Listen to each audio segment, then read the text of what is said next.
This is Circumference, Great Night of Angleland? Angleland. I get it, Angleland. Angleland. This is the reading of the book. The first one was an outtake. So if you missed that, tune in to outtakes? Bloopers. There we go. Okay. Circumference and the Great Night of Angleland. A math adventure by Cindy Nashwander, illustrated by Wayne Jehan. By the way, I'm Miss Roberts' daughter, and she asked me to do this special. She said she'll make me dinner in exchange for me doing this. So, thank you for watching me, and hi, 6th graders. More than anything, Radius wanted to be a knight. Every day he practiced riding, sword fighting, and archery. His teacher was the brave old Sir Degrees. One day, Radius's parents, Circumference and Lady Di of Ameter, for diameter, you get that? Get it? Yep. I got it just now, came to watch his lessons. Show us what you have learned, they said. In the riding ring, Radius mounted his horse, and Sir Degrees gave directions. Knightly right angle, trot, shouted Sir Degrees. Radius rode his horse at a trot to the center of the ring and made an exact right angle turn. It formed a perfect corner. Now double the right angle to make a straight angle, called out Sir Degrees. Radius rode in a full gallop straight across the ring. He came to an abrupt stop right in front of his parents. "Wonderful!" they exclaimed. "You have learned so much."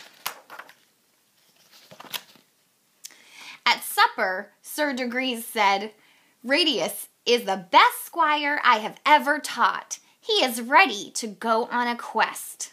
"He is not old enough," said Circumference, looking worried. Did you guys learn in social studies about squires being in training to be knights? I hope you did, because that's what this has to do with. That's what a squire is. Lady Di smiled. "You were the same age, dear, when you went on your first quest." Radius sat up straighter. "I am ready, Father," he said. "Please let me go." Circumference slowly looked at each of them. Finally, he smiled and nodded. "Hurrah!" shouted Radius. "I will make you proud. But how shall I find someone in need of help? Our neighbor, King Lel, has disappeared." Sir Degrees answered. "Many has set out to find him, but none has ever returned." "I will search until I succeed," promised Radius. The next morning, Radius made ready to go. "Remember your knightly right angle, Radius," counseled Sir Degrees. "It will serve you well." Circumference and Lady Di gave Radius an old family heirloom, a medallion in the shape of a perfect circle. "What are these numbers around the edge of the medallion?" Radius asked. "No one knows," Lady Di answered. "But may it bring you courage on your journey." Radius bid them farewell and set off. "I'm on a quest," he exclaimed gleefully. Radius rode for many days through the countryside. One day he came upon a tiny village where all the cottages had rooftops pointed in steep angles. "What a quaint little town," thought Radius. "Mother would call it cute." He asked a villager about King Lel. "The castle lies beyond the mountains of Obtuse," said the villager, pointing to the east. "But take heed. There are tales of strange creatures and dangerous labyrinths. No one traveling there has ever returned." "I hope to be the first," said Radius. "Farewell, and thank you." Up and down through the mountains of Obtuse, Radius rode eastward. Finally, Radius came upon a walled castle surrounded by a watery moat. He rode cautiously onto the drawbridge. It creaked and groaned with every step. As he neared the middle, the drawbridge began to crumble. Quickly, Radius urged his horse across. Just as they reached the other side, the old drawbridge collapsed into the water with a tremendous splash. "That was close," Radius exclaimed. He rode through the high gates of the castle. In the courtyard, Radius saw a parchment hanging on the door. Parchment means a piece of paper. He took the parchment and read the faded writing. "Warning, stranger, friend or foe, dangers wait as forth you go. You must make a knightly right, finding next big straight and slight. One wrong turn means loss to all, in a writhing, screaming fall. Find the right to reach the king, or you will feed the dragon's sting." The brothers Zig and Zag. "What can this mean?" thought Radius, clutching the medallion for courage. He rode through the doorway into the circular chamber.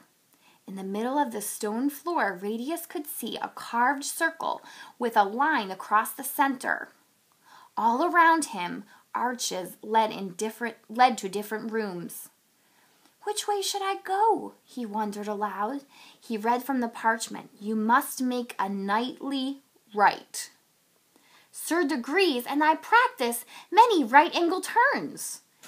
Just then, something flapped out from the shadows and bumped his arm. "Oof!" grunted Radius as his medallion went flying. The medallion rolled away and came to a stop on the carved stone circle.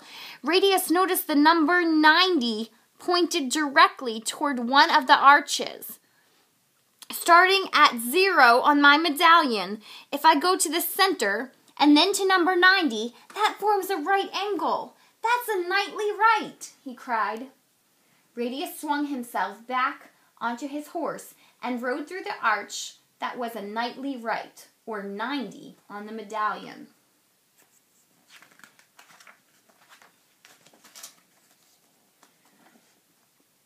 The way was dark and damp around him. Unseen things scuttled in corners.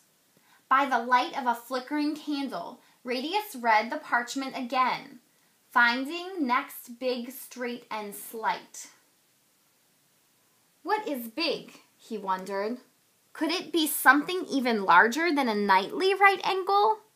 He thought for a moment. The mountains of Obtuse were shaped like big angles, he remembered. Radius looked around for a way out. As Radius looked around for a way out, spiderwebs caught his hair and tickling legs brushed his face. Ahead, tickling legs. I guess it must be a spider or something brushed his leg. Radius saw several hallways. Each had a circle carved in front of it. If I hold the medallion over the circle, then the number measures the angle to the hallway, he said. The angle of the first hallway measured only 55 on the medallion. As Radius measured the angle of each hallway, he found only one that was bigger than the right angle. One angle measured 120 on the medallion. Radius entered the hallway, but it ended in a curving stairway. Radius dismounted, he got off his horse, and told his horse to wait. "Stairs are no place for you," he said. "Stay right here and I'll come back as soon as I can." The stairway down was narrow and steep. "I must be under the castle by now," Radius thought. He noticed that the farther down he went, the hotter it was. The stairs came to an end at a fiery pit where huge flames leaped up like angry, snapping jaws. 2 bridges spanned the inferno. They both started from the same spot, but they crossed the fire pit at different angles. After big, the parchment reads straight, Radius remembered. That's 180 on the medallion. You can't get an angle straighter than that. He took a deep breath and ran across the bridge that went straight over the roaring fire. On the other side, Radius heaved a sigh of relief. He opened a heavy door and entered a dark tunnel. The door clanged shut behind him. Raspy snuffling came from deep in the darkness. 4 glowing eyes appeared and began moving slowly towards him. Clutching his medallion, Radius hurled down the tunnel. He passed the eyes. He brushed against scales, and he felt like cold chainmail. Chainmail is the armor that they used to wear in the Middle Ages. Radius ran blindly on, stumbling as the floor started to slope upward. Behind him, heavy thumps echoed in the darkness. The tunnel ended. Other tunnels shot off at different angles. In front of the carved circle, glowing with its own light. The parchment says a slight angle, Radius mumbled, like the rooftops in that cute village I passed through. A cute little angle is what I need. Something less than 90 on the medallion. The smallest angle measured 40. So he turned there. The thumps grew louder. Something snuffled and sniffed as if hunting for him. Radius ran through the darkness.